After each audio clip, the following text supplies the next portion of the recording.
1-888-567-JOEL.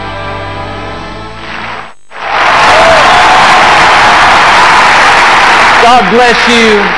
Always a joy to come into your homes. We love you, and we know God rewards the people that seek after Him. I believe that's you, or you wouldn't have tuned in today, or you wouldn't have come out. So just bless you. And if you're ever in our area, I hope you'll stop by and be a part of one of our services. We would love to have you, but thanks for tuning in today. I like to get started each week with something kind of funny. And I heard about this old country farmer. He was taking his nephew camping for the first time. His nephew had 5 degrees and was one of the smartest men alive.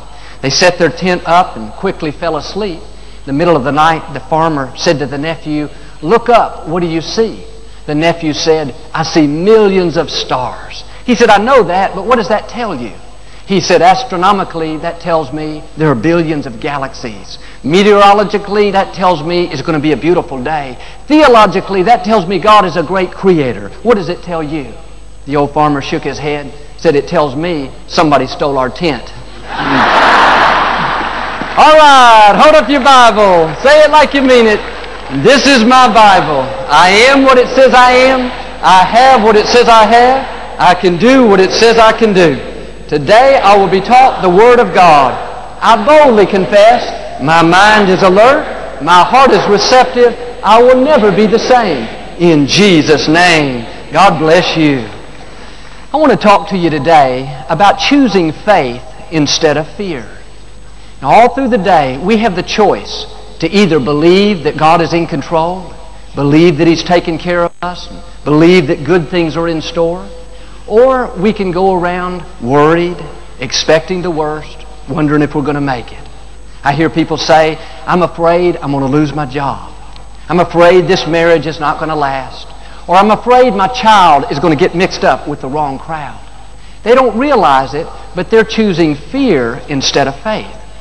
And fear and faith have something in common. They both ask us to believe something is going to happen that we cannot see. Fear says, believe the negative. That pain in your side, that's the same thing your grandmother died from. Probably be the end of you. Faith says, that sickness is not permanent. It's only temporary. Fear says, business is slow. You're going to go under. Faith says, God is supplying all of your needs. Fear says, you've been through too much. You're never going to be happy. Faith says, your best days are still out in front of you. Here's the key. What we meditate on is what's going to take root. If we go around all day thinking about that fear and we let it play again and again, it can become a reality. That's what Job said. The thing I feared came upon me. I had a man tell me not long ago how everything was going great in his life. He had recently gotten engaged. His business was blessed. But instead of enjoying it, instead of thanking God for it, he said, "Joel, I'm afraid it's not going to last. I'm afraid it's too good to be true."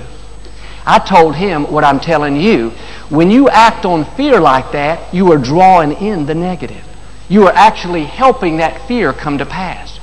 When that thought comes saying, "You're doing good, but get ready, it's going to come to an end," don't let it take root. Just switch over into faith and say, "Father, you said your favor will last for a lifetime. You said goodness and mercy will follow me all the days of my life." That's choosing faith instead of fear. I remember one time I was facing a situation that had the potential to turn out really bad. And it had gone on for months and months and involved other people. Every morning when I woke up, the first thought that came to my mind was, this is not going to work out. It's going to cause you a lot of heartache. You might as well make plans for defeat. That's the way fear is. It'll try to dominate your thought life. If you allow it, fear will keep you awake at night. Fear will steal your joy, steal your enthusiasm. I was so tempted to be worried and go around with that dark cloud following me around. But one day, I heard God say something to me. Not out loud. It was just an impression down in here. He said, "Joel, if you worry about this and you keep mulling over all the reasons why it's not going to work out, then because of your worry, you're going to allow that to come to pass. But if you will trust me and use that same energy to believe instead of worry, then I will turn it around and cause it to work out to your advantage." When I heard that, I got a new perspective. I realized that worry, fear, wrong thinking, that's not just a bad habit. That is allowing the negative to come to pass. I made a decision from that moment on, I wasn't going to worry about it anymore. When I was tempted to get discouraged, I just used that as a reminder to thank God that He was in control and to thank Him that He was fighting my battles for me. And several months later, that situation not only resolved in my favor, but it turned out better than I could even imagine. It was like God was putting an exclamation point on it, saying, see, Joel, if you'll just believe, if you'll just trust me, I'll not only bring you out, but I'll bring you out better off than you were before. And today, we have so many opportunities to worry and live in fear. People are worried about the economy, worried about their health, worried about their children. God is saying to you what He said to me. Don't use your energy to worry. Use your energy to believe. It takes the same amount of energy to believe as it does to worry. It's just as easy to say, God is supplying all of my needs, as it is to say, I'm never going to make it. It takes the same amount of effort to say, I'm going to live a long, healthy life, as it does to say, I don't think I'll ever get well. I hear people say, well, Joel, I'm afraid I'm going to get laid off. And I understand what they're saying. They're concerned. It may be valid, but you can't go around meditating on that, expecting the worst, expecting to have a bad year. When you do that, you're using your faith in reverse. Instead of constantly worrying, just say, God, my life is in your hands. I know you're guiding and directing my steps, and I'm not expecting defeat. I'm not expecting failure. I'm expecting to have a blessed year. I'm expecting to go over and not under. Well, you say, Joel, what if I do that and it doesn't happen? What if you do it and it does happen? Even if you were to get laid off, you don't have to get discouraged. Think, well, I knew it wouldn't work for me. No, you can stay in faith, knowing that when one door closes, God's going to open up another door. And if you'll keep the right attitude, He'll give you a better job with better benefits, making better money. Let me ask you today, are you using your energy to believe, or are you using your energy to worry? Are you expecting God's favor, or are you expecting to just barely get by? Jesus said there in Matthew 9:29, have what your faith expects. When our son Jonathan was just a little baby, I was holding him in a restaurant. As we were eating dinner, this couple came up that we didn't know, just being friendly, and started talking to us. And they were complimenting us on how good Jonathan was and how quiet he was being. But just before they left the restaurant, they said, you just wait till he gets to be about 2 years old. It's like he'll turn into a different person. He's good now, but those terrible twos are coming. I wanted to say thank you so much for your encouragement. Boy, they really lifted my spirits. But when we left there, I told Victoria, I am not receiving that. It is not going to be the terrible twos for us. It's going to be the terrific twos. And do you know, we didn't have a problem with Jonathan when he was 2 or 3 or 4. He got to be about 10 years old. People started saying, just wait till he gets to be a teenager. You talking about giving you problems, giving you headaches. Well, Jonathan's been a teenager for almost a year. Do you know? He still hadn't started cursing. He still hadn't gotten rebellious. He's just as kind, as respectful as he's always been. Next thing people will say, well, just wait till he turns 18, gets out on his own. Wait till he hits 40. Joel, when he gets to be 75, I've made up my mind. I am not going to let people talk me into settling for mediocrity. I'm not activating my fears. I'm activating my faith. We're not expecting our children to cause us problems. We're expecting them to excel. We're expecting them to do great things in life. Your children are going to rise to the level of your expectations. If you expect them to give you trouble and cause you headaches and not amount to much, because you're putting your faith in your fears, you're allowing that to come to pass. Really, it's like you're believing that in. And too many people today are going around expecting the worst. It's like this lady I heard about. Practically every night for years, she thought she heard a burglar downstairs. She would make her husband get up at least once a week, year after year, and go downstairs, check it out, make sure everything was all right. Sure enough, one day, she thought she heard something. She told her husband, get up, somebody is downstairs. He got up and went down so routinely, like he had done 1,000 times before. This time his eyes got so big, he was staring down the barrel of a gun. The burglar said, "Don't make a sound, just give me your valuables." He went and got the valuables, handed them to the burglar. Burglar turned around, was about to run off. He said, "Hey, wait a minute. You can't leave yet. You got to come upstairs and meet my wife." He said, "She's been expecting you for 30 years. We got to change what we're expecting. Quit expecting the worst and start expecting God's favor. I know people that are being talked in to having a bad year. They've listened to the news reports so long, they're expecting their finances to go down. They're expecting to barely get by. No, our attitude should be, I'm expecting to have my best year so far. I'm expecting God to prosper me in the desert. I'm expecting every negative situation to turn around. And if we're going to stay in faith, we've got to be careful who our friends are. Be careful who you associate with. Do you know fear is contagious? Worry is contagious. Negativity is contagious. If you're around people that are always complaining and discouraged, that spirit can get off on you. I read an article that talked about how we can catch other people's emotions just like we can catch a cold. They did a study where they gave a group of people a mild electrical shock, and they measured their brain waves from the time they heard they were going to get the shock till the time that it was over. What's interesting is they had another group in the room that were just there to watch. They measured their brain waves as well. And even though they were not getting the shock, they experienced the same fears as the people that were getting the shock. The researchers' conclusion was just seeing other people's fears is enough to make us afraid.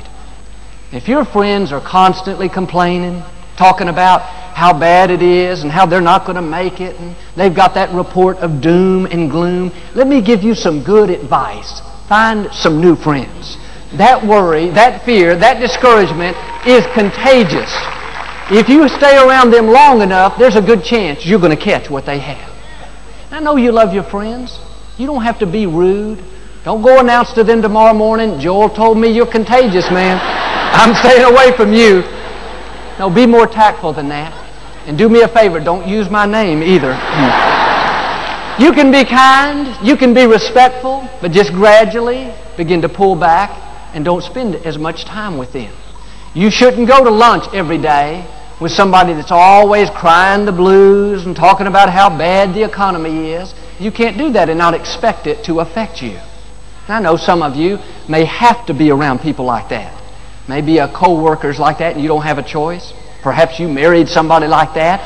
If that's the case, God will give you the grace to overcome. But what you need to do is when you're not around them, you need to take heavy doses of faith, heavy doses of hope. Fill your mind with victory. I heard about this man. His friends decided to play a trick on him. He went to work one morning feeling great, just as happy as can be. When he walked in, the receptionist said, "Are you feeling okay today?" He said, "Yeah, I feel great. Why?" She said, "I don't know. You just look a little different. You look a little bit pale." He didn't think about anything about it and went to his office. 10 minutes later, a coworker came in and said, "Are you real tired? You don't look up to par." He said, "No, I feel fine." A few minutes he started thinking, maybe I am a little tired. Another man came by, they talked for a moment. Then he said, "Do you have a fever? You really look warm." The guy began to loosen his tie. He said, "You know what? I am feeling kind of hot." Another man came by and said, "You look terrible today. What's wrong with you?" By 10 o'clock in the morning, the man had gone home sick. That is the power of suggestion. If we don't guard our mind and be careful about what we allow in, we can be talked into a whole lot of things. If you get up in the morning, first thing, turn the news on, hear how bad it is, and drive into work, you put on more doom and gloom. At lunch, you go to people that talk about how bad it is. You can be talked in to living a defeated life. You can be talked into dragging through the day. The funny thing is, just like with this man, there's nothing really wrong with you. Just because they said it doesn't mean that it's true. Just because a so-called expert predicts it doesn't mean we have to swallow it and live our life by it. Have you ever thought about the experts could be wrong? Well, the next 3 years are going to be dreadful and disastrous. Just make plans to get by. Now, we can either start loosening our tie and say, you know what, I am feeling a little bad. Or we can say, you know what, I feel just great. I know God is still on the throne. He is Jehovah Jireh, the Lord my provider. I am stronger than ever. I'm asking you today to not go home sick. Don't give up on your dreams and make plans to survive just because somebody talked you out of it. That's one report, but I've got another report. It says you are blessed. You are prosperous. You are talented. You are creative. You are well able to do what God's called you to do. And I know I like to watch the news. I like to know what's going on. But I'm careful to recognize when I've got the information I've needed and when it's just redundant doom and gloom that I don't need to be hearing again and again. With today's technology, 24-hour cable, internet, radio, some days the same bleak picture is told 100 different ways. Every hour it looks like a new headline, but really it's just the same old news being repackaged. And if we're not careful, we'll get worn down and we'll start to accept it. We'll begin to think that it's okay to fail. It's happening to everybody. Just a matter of time before I lose my house. I wonder when I'm going to get laid off. Wonder when my health is going to go down. No, turn that off and keep your mind filled with thoughts of victory. And I've learned, just as you can be talked into having a bad year, you can be talked into having a great year. Yes, fear is contagious, but the good news is faith is contagious. Victory is contagious. Joy is contagious. That's why it's so important to come out to a place like Lakewood. You need to get around other people of faith on a regular basis. You know what's happening today? You're not catching a cold, you're catching healing. You're not catching defeat, you're catching victory. You're not catching doom and gloom, you're catching hope. You're catching a bigger vision. You're catching God's favor. I've got to warn you, we are contagious. Whether you realize it or not, you are getting stronger. You're getting more joy. You're getting more peace. Your faith is increasing. When you get around other people that are blessed and happy and prosperous and full of faith, they are making you better. And I know sometimes you may not feel like coming to church. You had a long week. You're tired, discouraged. Or maybe you don't feel like turning the television on early in the morning, but that's when you need to do it more than ever. You need somebody speaking faith into you. You need to be around other believers that will lift your spirits. We are drawing strength from each other. You may not know that person sitting on your left or your right, but their faith, their joy, their peace, their victory, they're making you better. You're going to go out of here today, stronger than you were before, in part because of them. They are highly contagious. But when we give in to these thoughts of fear, it distorts our perspective. Fear is like a fog. It obscures our vision. It makes things look worse than they really are. And I read where a dense fog that covers 7 city blocks and is 100 feet thick can be contained in less than 1 glass of water. In other words, it looks big, it looks intimidating, but the fact is there's nothing really to it. It's just a bunch of vapors that can fit in a small glass. And when that fear comes against your mind, saying you're not going to make it, that sickness is going to be the end of you. Your marriage, your family, you're not going to stay together. Just look at that fear and say, you look big, you sound impressive, but I know better. There's nothing really to you. You're just like a fog. We were flying out of Calgary, Canada earlier this week, and our plane was delayed an hour or so because of the fog. And when we were finally able to take off, I was amazed. We weren't in the air 15 seconds before we broke through that fog. And you could look down and see it was just a small pocket of fog. Probably didn't cover more than a 1/4 of a mile area. What's funny is when we were at the airport, we thought the whole city was fogged in. We thought everything must be shut down. But in reality, it was just a tiny pocket of fog. And that's the way fear is. It looks much bigger than it is. It looks much more intimidating. It'll tell you, you're never going to get well. That child is never going to change. Your finances are going to keep getting worse and worse. But you need to look at that fear and say, you sound impressive. You look tough, but I know the truth. There's nothing really to you. You may talk a good talk, but I know your bite is not near as big as your bark. You may look permanent, but I know you're only temporary. And things in my life may be a little dark and cloudy right now. Looks like it's never going to change. But I've got inside information. I know the sun is still shining, and it's just a matter of time before this fog dissipates, and it's going to be just as clear and beautiful as it's always been. Don't give in to that fear. It's just a fog. It's not near as bad as it's telling you. But when we make the mistake of dwelling on it, those fears turn into imaginations. Our mind will start playing out every worst-case scenario, just like you're watching a movie. Negative thoughts turn into negative imaginations. If you allow it, a small fear can multiply and get blown way out of proportion. For instance, you have that pain in your side. It's nothing. You just had too much for dinner. But that thought will come, that's cancer. Your mother had it. Your grandmother had it. Now it's your time. If you swallow that lie, go around worried and discouraged, before long, you'll start to see yourself in the hospital. You'll see yourself not able to take care of your children. You'll see yourself at your own funeral. No, you've got to cast down those wrong imaginations. Don't let negative pictures play on the movie screen of your mind. You are the owner. You've got the remote control. Change the channel. If you're going to let your imagination run wild, let it run wild in the right direction. Put on the movie of you accomplishing your dreams. Show the scene of you overcoming that obstacle. See yourself healthy, prosperous, rising higher.